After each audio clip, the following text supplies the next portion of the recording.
Welcome to the Canadian Investors Course, Session 12, Options. As with all the other segments, please read page 2, Terms and Use and Disclaimer. Stock market optimism. Like lemmings, everybody running off the edge of the cliff. The options market is all about leveraged investments with a defined lifetime. There's limited liability. When you buy an option, the most you can lose is what you put up. Some important terminology. A call option is an option that you buy when you think the investment will go up. A put option is an investment you buy when you think it will fall. A contract is the unit used in options. Typically with stocks, a contract represents 100 shares. The time premium is the extra money you pay for the time to expiry. You have to really understand all these terms. They're critical to all option trading. Also, option trading by definition is a trading strategy. It's not a buy and hold strategy. So let's give you an options example. An investor likes Potash Corporation of Saskatchewan, POT, on the TSX. November 14th, 2016, price is $23.95 for the stock. Stock's paying a dividend, 2.25%, and at $23.95, the investor wants to buy 1,000 shares because he thinks it might go to 26 by mid-January of 2017. So what should the investor consider doing? Well, they could simply buy 1,000 shares at market at $23.95, hold them through January, pick up the dividends. The other alternative is they could buy a call option, $21 strike price, 10 calls, expiring January 20th, 2017. So the cost of the options would be, each contract is $3.10, so $3.10 a share is what it works out to, times 10, times 100, times 310 is $3,100. So the cost of the option would be $3,100, and the most the investor can lose is that $3,100, because if the stock does not trade over $21 by the 20th of January, that option will expire worthless. So buying an in-the-money call option is what we've done. So buy 10 potash calls, the $21 calls, for $3.10. Gives you the right, but not the obligation, to buy those 1,000 shares at 21 before January 20th, 2017. The $3.10 premium is broken down into $2.95 of intrinsic value. In other words, the difference between 21 and 23, and the current price, and 15-cent time premium. If potash goes to 26 by January, then the option will sell for a minimum of $5 for a 52% return. That's $190, $1.90 profit on the $3.10 invested. A very nice return. Now, the other option is buying an out-of-the-money option. So instead of buying $21 calls, the investor buys 10 contracts at $24. So, and he only pays a premium of $1 for those. So $1 times 10 times 100 is $1,000, and that's the most you can lose. If potash goes to $26, the option will sell for $2,000. It's a 100% return. It's a little riskier, but better return. So what if you think potash will fall to $21? In other words, you don't think it's going to go to 26. You think it might go to 21. Well, you might buy in-the-money puts. So you buy 10 contracts, May 26 puts at $2.50, is a $2,500 cost, and gives you the right but not the obligation to sell 1,000 potash at 26. If it goes to 21, the option is going to be worth a minimum of $5,000. That's a 100% return. What about the other side? Because there are two sides to options. There's the speculator, that's the person who buys options, and then there's the conservative investor. Which are you? the conservative investor sells options. So there are buyers, speculators, and sellers who are conservative investors, and the sellers are called writers, so call writers or put writers. Option writing requires rules-based investing approach. It requires a disciplined approach to be successful. So practice a rules-based analytical approach to determine what is a proper time and price to write a put option.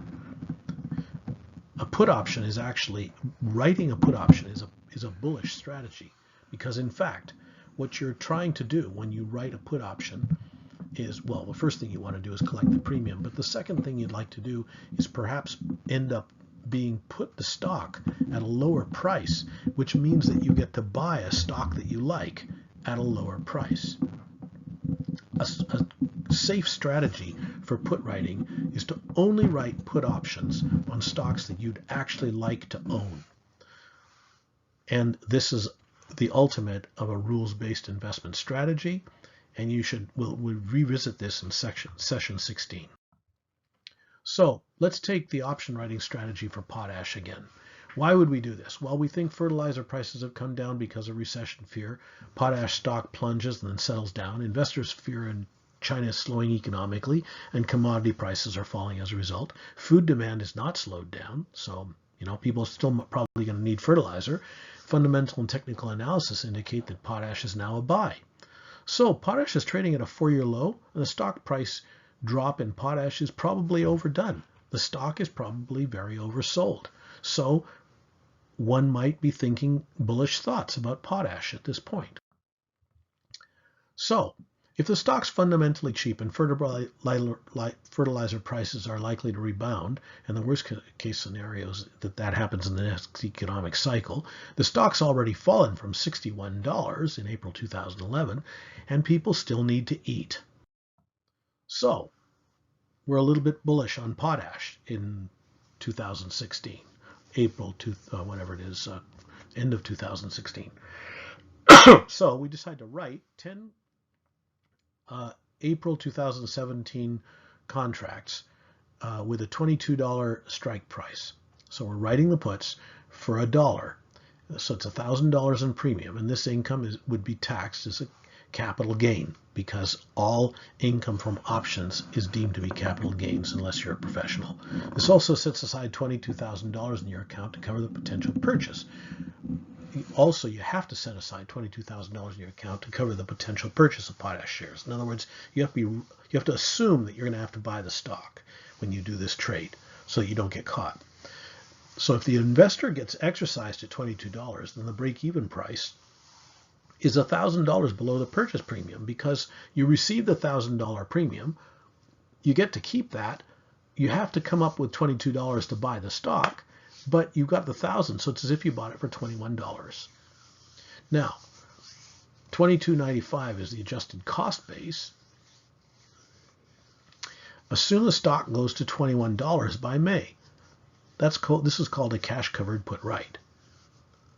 Now, you may not be put the stock by April because the stock doesn't go to 22, in which case you keep the $1,000 profit. But, so $1,000 profit, $22,000 set aside, total profit is $1,000 or 4.75% in 4.5 months, or 12% annualized premium. That's pretty nice. You made 12%, basically took little or no risk. Why do you take little or no risk? Because you would have liked to own the stock. If you didn't, you keep the premium. If you do, you end up getting the stock a little bit cheaper. Strategy 2, writing calls for income. Okay, well, we thought that the stock might go to 26, so we purchased 1,000 shares of potash at $23.95. The cost would be $23,950. Or we could buy the stock and then we could sell 10 potash $25 April 21st calls for $1 and receive the $1,000. So if the stock goes beyond $25, we're going to have to give the stock up, but we're going to make the profit between $23.95 and $25, but we're also going to get the $1,000 premium. So we've purchased potash for $22,950. We assume the stock goes to $25.50 by April 21st. So what's the profit? Well, profit is the stock gets called at the strike price. So 25 gets called. We keep the $1,000 option premium. The total gains are $1,000 plus $1,050 gain from the stock sale in 4.5 months, plus $135 in dividends. So the total gain is on $23,950 invested is $2,185 or 9.12% in 4.5 months. That's 24.3% annualized. Now, the upside is limited, but it's a very conservative strategy because the stock might expire worthless because it never meets its premium, in which case we keep our premium. If it doesn't and we end up having to get exercised, then we either end up with a stock if we sold the put, or we end up selling the stock and taking the profit if we sold the call. Now, strategy number 3 is one step further. So how about we now write both a put and a call option? So we buy 500 shares. We want to own 1,000 shares of potash. We like the stock. We want to own 1,000 shares of potash. Current price on November 14th, 2016 is $23.50. So we start by buying 500 shares at $23.95, which is the current price, more or less. The cost is $11,975. We write 5 out of the money, April 20th, 2017, $25 potash call options, which are covered by the stock purchase, and we receive the $500 in premiums. Then we write 5 out of the money, April 30th, 2017, $22 cash covered puts.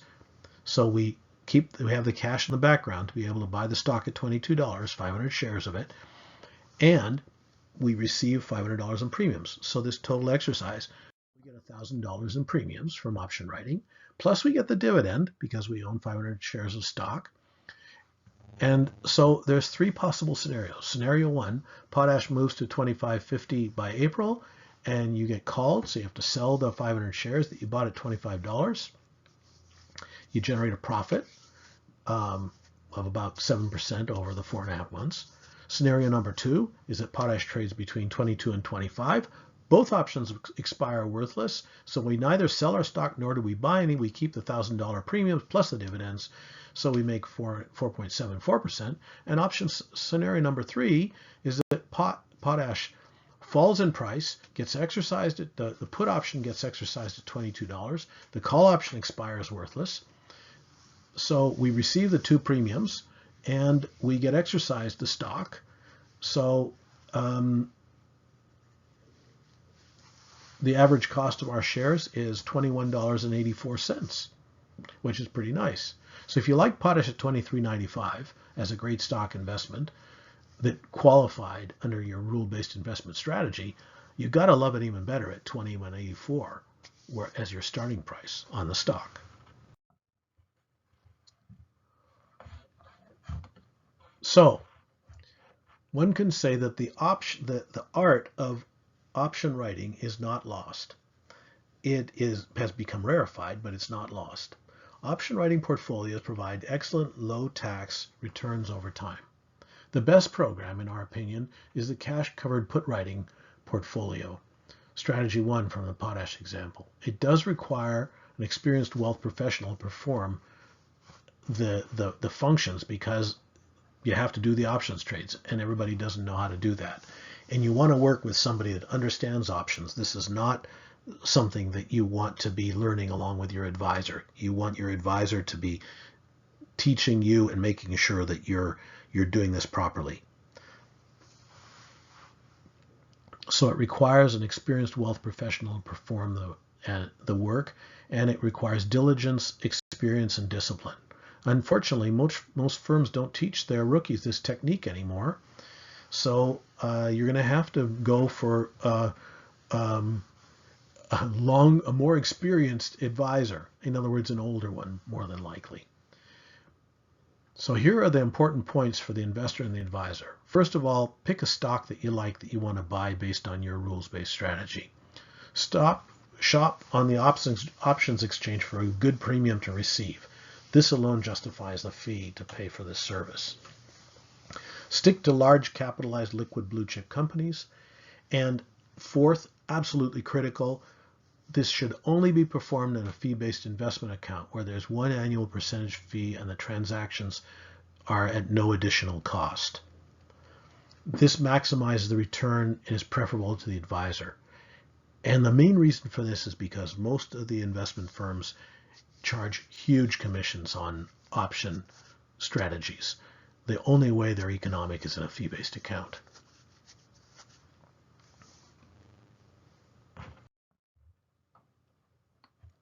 So if we look at the Stephen Hawking cartoon, Stephen Hawking warns that aliens may come to Earth and suck our resources dry, leaving us conquered and exploited. Of course, it's too late because Goldman Sachs already did that. That's the end of segment 12, options. You may want to look at the commentary for more information on this one. Thanks for listening.